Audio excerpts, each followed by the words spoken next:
رسوله الكريم أما بعد فأعوذ بالله من الشيطان الرجيم بسم الله الرحمن الرحيم رب اشرح لي صدري ويسر لي أمري واحلل عقدة من لساني يفقه قولي ربي زدني علما اللهم فقهنا في الدين آمين. Today's topic is majalis, and here majalis, it's about gathering, how we do gathering. So we'll see ayahs first, Quranic ayahs, what it says. So here in Quranic ayahs, Suratul Mujadila, ayah number 11. قال الله تعالى يا أيها الذين آمنوا إذا قيل لكم تفسحوا في المجالس فاسفحوا. Translation is, Allah the Exalted says, O you who believe, when you are told to make room in the assemblies, spread out and make room. So we have to understand this ayah. Translation is, when you are asked to make space, make room, you have to make room, make space. Like, two people are sitting, like just imagine about Friday sermon. Everybody is there and it's look like a full. But still, you understand, you can, make some space and give to them. And that moment of time, when you give space to them, Allah will make space for you. What does it mean? Allah will make space for you. It means in so many tangible way, we are stuck somewhere. And you don't know like how we can come out. We ask, we beg Allah subhanahu wa ta'ala, Allah, you can only make this happen. Like you can make it easy for me. Mm-hmm. It can be like, you are stuck in road with this so many traffic, or you are stuck anything, Maybe at home also some problem came and you are so haphazard and, sometimes, children, they get sick. You need to go to doctor and you are like out of gas and, so many problems, or your car is not working and, Allah will make space. Allah will provide something. So it means that just a small thing. If we are making space for somebody, just, making space, your heart is connected with that. You are involved. Oh, that sister came. Oh, she is looking place everywhere. Why don't I give her place? This removes arrogance. In what way? In that like in that sense, when we think about ourselves, we get selfish. When we think about others, we are like, our heart gets so melted, so soft, and that softness brings you closer to Allah subhanahu wa ta'ala. And that way, you are so close to Allah subhanahu wa ta'ala, you are so attached to Allah. So just make space whenever and without talking. Like, when we come to Friday sermon especially, we are not supposed to talk. Not even shush. Just make space. Not even, when a sermon starts, we are not supposed to answer the call of the, salam. Just make space for them. That's it. And same, same surah, Suratul Mujadila, ayah number 9. قال الله تعالى يا أيها الذين آمنوا إذا تناجيتم فلا تناجوا بالإثم والعدوان والمعصية الرسول. Allah the Exalted says, O you who believe, when you hold secret counsel, do it not for sin, not for wrongdoing, not for disobedience towards Muhammad sallallahu alaihi wasallam. You are in majalis, everybody is there, and two people are talking secretly. Does it look good? People think, oh, they must be talking about me. They think that way, right? But we are not. Sometimes, you are doing secret counsel, maybe you want to do some charity, or you want to give something to masjid, we ask, concerned person. So here, you can do secret counsel as far as it's concerned, closer to Allah subhanahu wa ta'ala. Not with the, sinful act. Like, you are backbiting about other sister, that sister, she is so and so. We are not supposed to talk about anyone. That too in majalis? No. Like when we are in majalis, now we are doing the zikr of Allah subhanahu wa ta'ala, all angels are around us. Okay? And they make dua and they tell to Allah subhanahu wa ta'ala, they are making zikr of Allah subhanahu wa ta'ala. So we have to, keep the honor of that. So here two things we have to remember. You can do secret counsel only if it is necessary.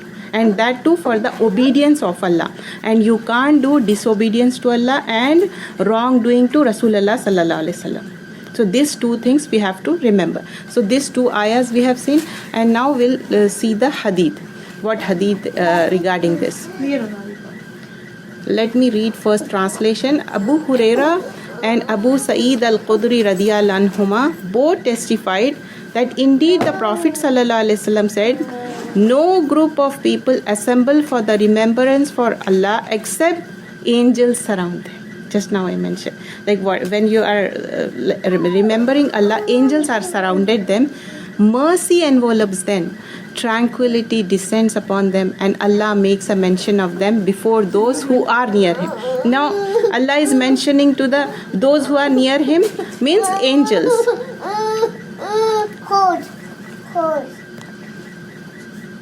So here, and Abu Huraira radiyallahu anhu, this hadith was narrated by two people, so that's the reason anhuma, because it's a tasniya. Two people narrated this hadith and testified that la yaqudu qawman yazkurullaha azwa jalla. Like Allah is testifying, no group when they mention about Allah, it's witnessed and Allah loves that. And and hafathum malaika wa khashiyatum rahma. So here, indeed the Prophet, no group of people assemble for the remembrance of Allah except the angels surround them. So all the angels are surrounding right now also. We don't see it physically, but that's our iman. And mercy envelopes. We need mercy of Allah subhanahu wa ta'ala. Just imagine after crossing everything on Pulsarat, we need the mercy of Allah subhanahu wa ta'ala. So mercy is so important. And important thing is sakina. Sakina is tranquility. Have you ever noticed, like, when you are very restless or something, how you feel that? Like, especially when you are upset or angry. That time you don't have that sakina. Sakina is must. Ask Allah subhanahu wa ta'ala for sakinatul qalb. So that tranquility and peace is so important for us. When you have that tranquility, you can do so many things for the sake of Allah. So, and then on top of that, after sakina, Allah makes a mention of them before those who are near Him. Means in the front of angels. Allah will mention. So are we not honored so much? Allah is honoring us so much, alhamdulillah. And sometimes it happens like majalis like this, it's very hard, like people don't come. Like, even though you make intention and you come prepared of the lesson, but Allah will reward you for the intention also. And when you are coming all the way driving and all the things, Allah will reward you. And after going home, that will be there with you. And it will be written in your amal nama, in your good deeds. So, and the next hadith is Abu Huraira radiyallahu anhu narrated, Allah's Messenger sallallahu alaihi wasallam said, those who leave a gathering without mentioning Allah in it, leave it like the corpse of a donkey. This is very scary hadith. And this gathering will be a means of remorse for them. We have to understand this. Like, here literally it says, Ma min qawmin yaqumuna min majalisi la yazkurullaha fihi illa qamu an misli jifata himar. Means, dead body of the himar is donkey, dead donkey. And I don't know, have you ever noticed, like, something is dead, it's very filthy for looking also, and also smell is very bad odor. And wakana lahum hasara. And after going from there, you have that regret, you didn't mention about Allah subhanahu wa ta'ala. So this is like, when you are not mentioning about Allah subhanahu wa ta'ala is like a remorse for you. When you see dead body of the donkey, first of all you feel like throw up, and you don't like, you hate it, like kariha word in Arabic we use, literally you do kariha, you don't want to. And then after that, have you ever noticed sometimes accidentally we had that smell in our clothes, and after going home also that clothes will smell that filthy smell, and whatever you see, it will remain in your head. Like how the laptop or computer has that memory and it will be there, that's how our memory is. It will be there, and it will keep on recalling it. That's the thing, we never ever want to see the filthy things or nasty things or smelly things. We want to avoid that. We want the good thing. So here it means that if you mention Allah subhanahu wa ta'ala, Allah will be happy. If you don't mention. So here I was, listening to this and the detail of this hadith, it explains more detail, in our home.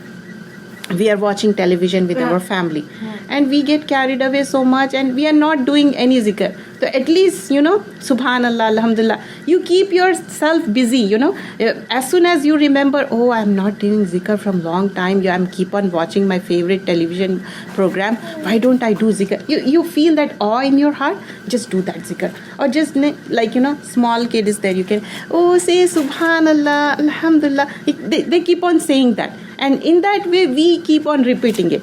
So that way you are safe from this. Like if you literally see this hadith, you are safe from that, the donkey cops. And there are so many occasions. We go somewhere and wedding ceremony or something, and sometimes some dholki is going on, everybody is dancing and everything. But after a while you realize, oh, this is love, and we are wasting time. We should remember Allah. It's been a while. Then do it and have that khashiyah of Allah in your heart and tell somebody, subhanallah, alhamdulillah, we should remember Allah if possible. But sometimes people, they mind it. Keep that thing in your mind when you have to say what. Hikmah is necessary here, okay? But we have to tell in your heart, it's okay, you can do it anytime. Next hadith. Abu Huraira radiyallahu narrated, there is no gathering where there is no mention of Allah and no blessing sent upon their Prophet, except the gathering will be a loss upon them. So if Allah wills, He may punish them and He may forgive them. So in this hadith, Allah subhanahu wa ta'ala is saying, if you don't mention about Allah subhanahu wa ta'ala, no blessing. As I mentioned, maybe we are attending birthday party. Yeah. We are singing, dancing and all, but we are not mentioning. Why not we say subhanallah, alhamdulillah? There are so many nasheeds also. Subhanallah, alhamdulillah, wa la ilaha illallah, wallahu akbar. Or you can do Asmaul Husna. Or you can say the surah's name. There are so many ways you can benefit yourself. Instead of, singing and dancing, why don't we tell our children, let's say subhanallah so many times. Let's see who can do it. And let's keep the count. And who did first, let me give you something, some treat. That way we can make it more beautiful. And also you can keep the competition, depending on the age. Okay, competition will be who will recite this surah, who will recite that surah, who knows the names of the surahs. That way you are doing the zikr of Allah subhanahu wa ta'ala. I know there are so many worldly things. If you say, oh, birthday is haram, you can't do. No, nobody listen to you. But if you in that birthday or in that party, if you make this thing, that way they are more focused towards Allah subhanahu wa ta'ala. And one day, because you cannot really avoid these things. Yes, because they're part of the society now. But you have to go there. You can still keep it part of it, and you can bring your deen to it. Mm-hmm. Like for example, if your daughter's birthday is coming, the best thing you can do is she can have her party, mm-hmm. but then she also have to do charity. That's another way. With her hands? Yeah, with her hands. Exactly. She go give food or cake mm-hmm. with the miskin, mm-hmm. or anyone, So mm-hmm. that way she knows, that there are people who are less fortunate, and she's not just spoiled having her cake, her party. Mm-hmm. It's like stuff like that. You're right. There's always and we don't make birthdays big. Make like when they finish Quran, Amin party big. Yeah. Because that's so important and it has significance. Oh, make the birthday party smaller and make these parties bigger. That way it will vanish. Slowly it will goes off. How slowly it goes? When next generation comes, inshallah, I have good hope, they will do this kind of party. Assalamu alaikum. Yeah. The door is not opening? Oh, I'm so sorry. There is some problem. We have to put something in that, so that it's open. Shall we keep something in between that door? The brother you just saw, you said salam to him. Just ask him. He'll open the door. He knows how to fix it.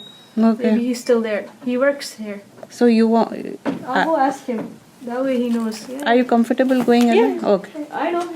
Okay. Yeah, I asked brother Aslam, say come this way. It's okay, maybe. Yeah. He's coming? No. He's in the phone and he said I can go this way. Okay, yeah, that's fine. Yeah. We are here. Maybe he'll come and fix the door then, since he knows. Yeah, I know. Maybe something Yeah. problem. Like when Yeah. I came Sister Azak's class, the door is open because it may be locked by itself. Maybe you have to open the door a little bit. I thought we can put something between Yeah, that okay. and so that, somebody can. If you could do that, please. Yeah. Jazakallah khair, Sister Farzana. So here, this hadith, Auzubillahi minash shaitanir rajim, Bismillah rahman. Abu Hurairah radiyallahu anhu narrated that Prophet sallallahu alaihi wasallam said, there is no gathering with no mention of Allah, then no rahmah, no blessing. So we have to, it's like a, mandatory thing. It's not mustahab, it's not liked or loved. It's like we have to, we have seen jifa of himar. We don't want the jifa of himar. We don't want that smelly thing, or looking also is so bad and smelly and all those things. So we have to mention the name of Allah subhanahu wa ta'ala, whether you are doing zikr in your heart or you are telling some people, oh subhanallah, alhamdulillah, or you can appreciate that Allah's name. Just mention subhanallah, alhamdulillah. So today's topic of hadith is, sister, okay, you can do there so that you won't be disturbed, with our voice.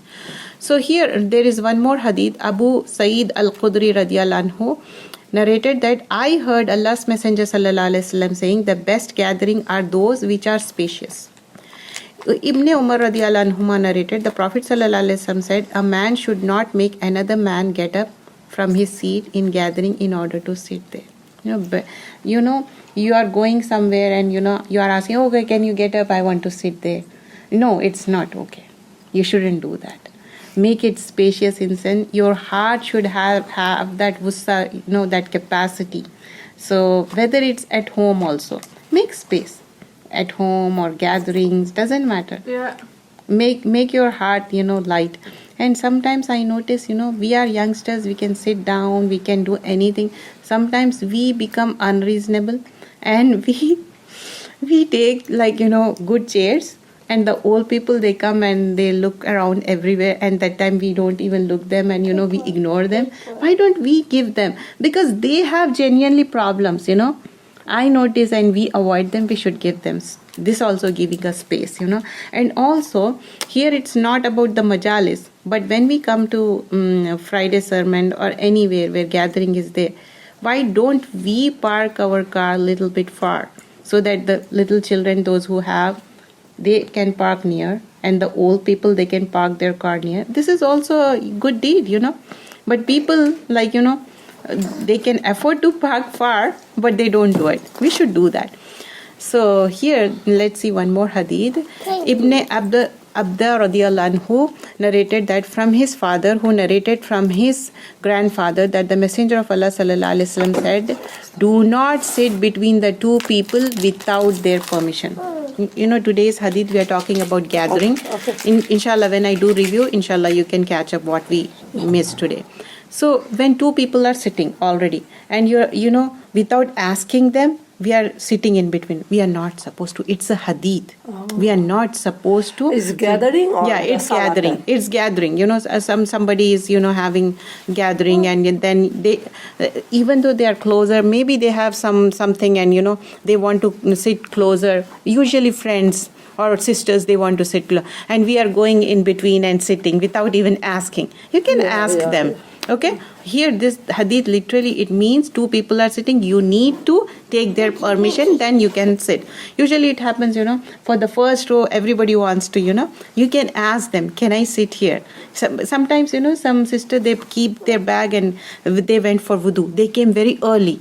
But what if at the nick of time they need to do wudu? So you need to ask them. If it's occupied, don't sit. And literally manner. Don't sit. Yeah, manners, and this is hadith. If somebody yell at you and they start cribbing, you can tell them, no sister, this is a hadith. Say in a polite manner. When we talk in a polite manner, people listen to you. Inshallah. And but when you have to say the hadith, you have to remember all things, not just this of it is okay. Oh, okay. You could say, I know for sure this is a hadith, but this is the actual meaning of it, but I don't remember the wordings of it. You can say that. Abdullah bin Radiallahu anhu narrated, the Prophet sallallahu alaihi wasallam said, when you are 3 people sitting together, then 2 of you should not converse, okay, privately, excluding the third one, until you are with some other people, for that would grieve the other person. 3 are there. 2 are conversing, like, private talk or something, and the third sister is feeling very left over. It's quite obvious, it's quite natural. Don't do that. It will hurt her or hurt him. Yeah. So never ever do that. You can do with the permission, there is something we need to talk privately. Can we do that? Then you can talk to her. Everything I know. We can't talk in front of everyone. Sometimes, what if somebody is your friend and you want to talk to her in private and 3 people are there, like, you don't want to tell me, you want to tell her. You can ask me, okay, we want to have some private conversation, is it okay? Then yeah, that's fine, but don't start talking privately without telling the third person. Okay, so this is the thing.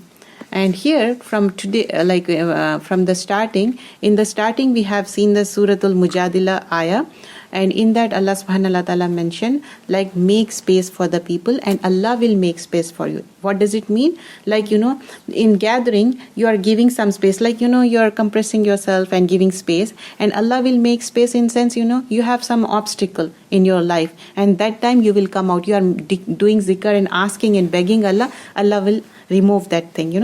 Many times it happens in our home also, many things, and also when we go out, when we are in school, or that thing. And the next thing we learn, like, when we are in gathering, we are not supposed to talk like secret counsel unless it's for the sake of Allah. Like, you are asking somebody, can I do this charity where I have, like, for the sake of Allah, for the beneficial of the deen, but not for the sinful act. Like, your 2 people are talking. First of all, we are not supposed to do that, but if you are doing so, you are not supposed to talk ill or sinful thing, like, that girl, she's that way, and her daughter is this, that backbiting thing. No, not that way.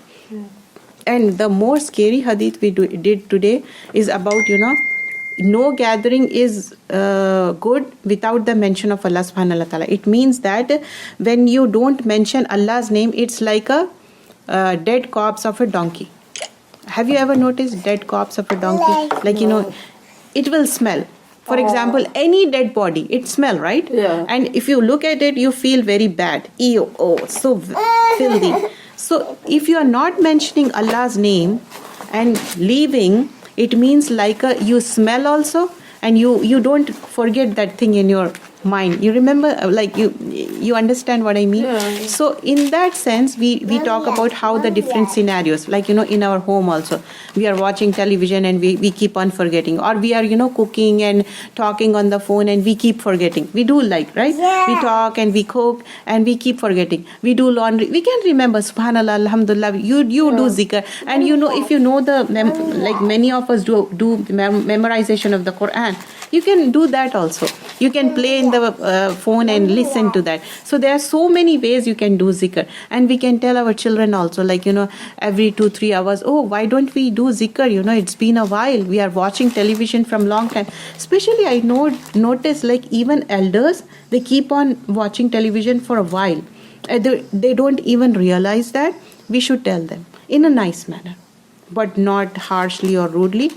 In elder in sense, even for our husband also, we should respect them. It's not like, oh, husband is there and, not that kind of thing. We have to respectfully tell them. I know they are very nice, friendly. We are friendly and they are friendly to us. That's nice of them. But we have to always love and affection, make their heart mild. What if some husband is very rude? How much they can be? For how far they can go? One day they will, and for that also make lot of dua. I know some people, they become very unreasonable, but we have to make dua and keep yourself good. One day they will come back. And in the gathering, we have seen also, when 2 people are counseling to each other, they are not supposed to talk about anything bad about the third person. And in majalis, wherever we wherever we are going, it's been a while, not mentioning the Allah subhanahu wa ta'ala, just do zikr in your heart. You are going to parties or anywhere, it's been a while. Or you can, the best thing is, if salah time, you can get up and say, oh, sister, I want to do salah. That's the best. It's like dawah also. Yeah, dawah also, yeah. Best way to do it. And sometimes, some loud music is going on and, the salah time is there. And if you say, oh, sister, salah time is, going, can I do it, please? In a nice manner. They automatically, lower the voice and give you the space to pray. So that is the good way of dawah and also doing the prayer on the right time. Yeah. So don't avoid that. So this is the different way of doing the zikr. So inshallah, today's